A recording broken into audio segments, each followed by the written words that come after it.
RR ടോക്സിലേക്ക് എല്ലാവർക്കും സ്വാഗതം. സമൂഹ മനസാക്ഷി മരവിക്കുന്നു, കുറ്റകൃത്യങ്ങൾ കൂടുന്നു, യുവതലമുറ എങ്ങോട്ട് എന്നൊക്കെ നമ്മൾ എപ്പോഴും പറയാറുണ്ട്. പലപ്പോഴും മയക്കുമരുന്നിൻ്റെ ഉപയോഗം, കുറ്റകൃത്യങ്ങൾ ഇതൊക്കെ കാണുമ്പോൾ സമൂഹം വല്ലാതങ്ങ് വിലപിക്കുന്ന കാഴ്ച നമുക്ക് കാണാം. ഈ കഴിഞ്ഞ സംസ്ഥാന സ്കൂൾ കലോത്സവത്തിൽ കണ്ട ഒരു കാഴ്ചയാണ് RR ടോക്സിനെ ഇത്തരത്തിലൊരു വീഡിയോ ചെയ്യാൻ പ്രേരിപ്പിച്ചത്. ഒപ്പന മത്സരത്തിനിടയ്ക്ക് ഒരു മത്സരാർത്ഥി സ്റ്റേജിൽ കുഴഞ്ഞു വീഴുകയാണ്. ഇതൊന്നും ശ്രദ്ധിക്കാതെ തന്നെ മറ്റുള്ള മത്സരാർത്ഥികൾ തങ്ങളുടെ പെർഫോമൻസ് കംപ്ലീറ്റ് ചെയ്യുന്നു. രക്ഷകർത്താക്കളോ കുട്ടികളുടെ പേരൻസോ കണ്ടു നിൽക്കുന്ന കാണികളോ ആരും തന്നെ ഇത് തടയുന്നില്ല.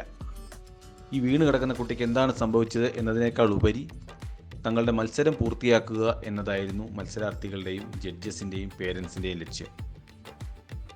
ഈ വീഡിയോ നമുക്കൊന്ന് കണ്ടിട്ട് തിരിച്ചു വരാം.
ഇവിടെ നമ്മൾ ചിന്തിക്കേണ്ട ഒരു പ്രധാന വിഷയം സഹജീവികളോടുള്ള കരുണ, മനുഷ്യത്വം ഇവയൊക്കെ തന്നെ നമ്മൾ ചെറുപ്പത്തിൽ തന്നെ കുട്ടികളിൽ, വീടുകളിൽ നിന്നും വിദ്യാഭ്യാസ സ്ഥാപനങ്ങളിൽ നിന്നും പഠിപ്പിക്കേണ്ട ഒന്നാണ്. അത് കുട്ടികൾ കണ്ടു വളരേണ്ട, കണ്ടു മനസ്സിലാക്കേണ്ട ഒരു കാര്യമാണ്. ഇവിടെ തങ്ങളുടെ കൂട്ടത്തിലുള്ള ഒരു കുട്ടി വീണ് കിടന്നിട്ട് പോലും ആ കുട്ടിയെക്കുറിച്ച് ചിന്തിക്കാതെ മത്സരം തുടർന്നതിനെ സ്പോർട്സ്മാൻ സ്പിരിറ്റ് എന്നോ അല്ലെങ്കിൽ തൻ കലയോടുള്ള അടങ്ങാത്ത അഭിവാഞ്ഛ എന്നോ ഒക്കെ നമുക്ക് പറയാം. അതൊക്കെ ഒരു സാഹിത്യപരമായ അല്ലെങ്കിൽ വാദങ്ങൾക്ക് വേണ്ടിയുള്ള ന്യായങ്ങൾ മാത്രമാണ്. ഇവിടെ തീർച്ചയായും ശ്രദ്ധിക്കേണ്ടിയിരുന്നത് ആ വീണ് കിടക്കുന്ന കുഞ്ഞിൻ്റെ ആരോഗ്യമായിരുന്നു. അതിൻ്റെ ആരോഗ്യസ്ഥിതി എന്താണ് എന്ന് തന്നെയായിരുന്നു. ആ മത്സരം നിർത്തി ആ കുഞ്ഞിന് വേണ്ട ഫസ്റ്റ് മെഡിക്കൽ എയ്ഡ് കൊടുക്കുക എന്നത് തന്നെയായിരുന്നു ഏറ്റവും ഉത്തമമായ കാര്യം. അത് ചെയ്യാതിരുന്നത് കൃത്യവിലോപമാണ് എന്ന കാര്യത്തിൽ ഒരു സംശയവുമില്ല. സംഘാടകരും ജഡ്ജസും ഇതിന് ഉത്തരവാദിത്വം പറയണം. നമ്മളെ അസ്വസ്ഥമാക്കുന്ന തരത്തിലുള്ള ന്യൂസുകൾ കൂടുതലായി ഇപ്പോൾ വരുന്ന ഒരു കാലഘട്ടമാണ്. ചെറുപ്പക്കാരായ ആൾക്കാർ ഷട്ടിൽ കളിക്കുമ്പോൾ അല്ലെങ്കിൽ ജിമ്മിൽ വർക്കൗട്ട് ചെയ്തുകൊണ്ടിരിക്കുമ്പോഴൊക്കെ ഹൃദയാഘാതം വന്ന് മരിച്ചു എന്ന വാർത്ത നമ്മളിപ്പോൾ കേൾക്കാറുണ്ട്. ഇതിൻ്റെ പ്രധാനപ്പെട്ട കാരണം എന്താണെന്ന് ഡോക്ടേഴ്സ് പോലും പറയുന്നത് കൃത്യമായ വിശ്രമമില്ലാതെ, ശരിയായ ആഹാരമില്ലാതെയുള്ള ഓവർ എക്സർഷൻ, അമിതമായിട്ട് ശരീരത്തിനുണ്ടാകുന്ന എക്സർഷൻ കൊണ്ട് തന്നെയാണ് ഇത്തരത്തിലുള്ള മരണങ്ങൾ സംഭവിക്കുന്നത്. ഈ വീണ് കിടന്ന കുട്ടിയുടെ ശാരീരികാവസ്ഥ എന്താണെന്ന് ആർക്കും അറിയില്ല.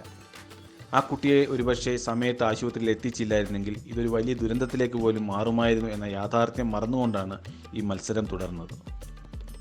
എൻ്റെ മകൾ അല്ലെങ്കിൽ എൻ്റെ മകൻ ആഹാരം കഴിച്ചില്ലെങ്കിലും ഉറങ്ങിയില്ലെങ്കിലും അവൻ്റെ ആരോഗ്യം ശരിയായില്ലെങ്കിലും അവന് A+ കിട്ടണം, അവന് A ഗ്രേഡ് കിട്ടണം, അവൻ്റെ പടം പത്രത്തിൽ വരണം, ഞങ്ങൾക്ക് അഭിമാനിക്കണം എന്ന് കരുതുന്ന മാതാപിതാക്കളാണ് ഇതിന് ആദ്യത്തെ ഉത്തരവാദി. രണ്ടാമത് ഇതിൻ്റെ സംഘാടകർ. നിയമാവലി മാറ്റി എഴുതണമെങ്കിൽ മാറ്റി എഴുതുക തന്നെ ചെയ്യണം സുഹൃത്തുക്കളെ. കാരണം ഇത്തരത്തിലൊരു കുഞ്ഞ് വീണ് അതിന് ആരോഗ്യകരമായ പ്രശ്നങ്ങളോ അല്ലെങ്കിൽ മറ്റൊരു ദുരന്തങ്ങളോ ഉണ്ടാകുന്ന അവസ്ഥ ഒഴിവാക്കുവാൻ അതിന് വേണ്ട നടപടികൾ സ്വീകരിക്കേണ്ടത് ഇവിടുത്തെ സർക്കാരാണ്, ഇവിടുത്തെ സംഘാടക സമിതികളാണ്. ഇനിയെങ്കിലും ഇത്തരത്തിലുള്ള ദുഃഖകരമായ കാഴ്ചകൾ കാണാൻ ഇടവരാതിരിക്കട്ടെ എന്ന് ആശംസിക്കുന്നു. രണ്ടാമത് ഇതിൻ്റെ സംഘാടകർ. അത് സർക്കാർ തലത്തിലായാലും സംഘടനാ തലത്തിലായാലും അത് ശ്രദ്ധിക്കേണ്ട കാര്യമാണ്. ഇത്തരത്തിലൊരു സംഭവം ഉണ്ടായാൽ ഇമ്മീഡിയറ്റായി ചെയ്യേണ്ടത് എന്താണ്? അതിനെക്കുറിച്ചൊരു കൃത്യമായ നിയമാവലി അല്ലെങ്കിൽ ഒരു സ്റ്റാൻഡേർഡ് ഓപ്പറേറ്റിംഗ് പ്രൊസീജിയർ നിർബന്ധമാണ്. കാരണം കുഞ്ഞുങ്ങളുടെ ആരോഗ്യമോ കുഞ്ഞുങ്ങളുടെ ജീവനോ വില കൽപ്പിക്കാത്ത ഒരു കലയ്ക്കും മൂല്യമില്ല എന്ന വസ്തുത നിങ്ങൾ ഓരോരുത്തരും ഓർക്കുക. കുട്ടികളിൽ മനുഷ്യത്വവും സ്നേഹവും നന്മയും വളർത്തുന്നതായിരിക്കണം കല, വിദ്യാഭ്യാസം എന്നിവ. അതിന് ഒരു കലയ്ക്കോ ഒരു വിദ്യാഭ്യാസത്തിനോ സാധിച്ചില്ല എന്നുണ്ടെങ്കിൽ അത് ഒരു തെറ്റായ സന്ദേശമാണ് സമൂഹത്തിന് നൽകുന്നത്. നന്മയില്ലാത്ത ഒരു സമൂഹത്തെ വളർത്തിയെടുക്കുകയാണ് ചെയ്യുന്നത് എന്നെപ്പോഴും ഓർക്കുക. നന്ദി, നമസ്കാരം.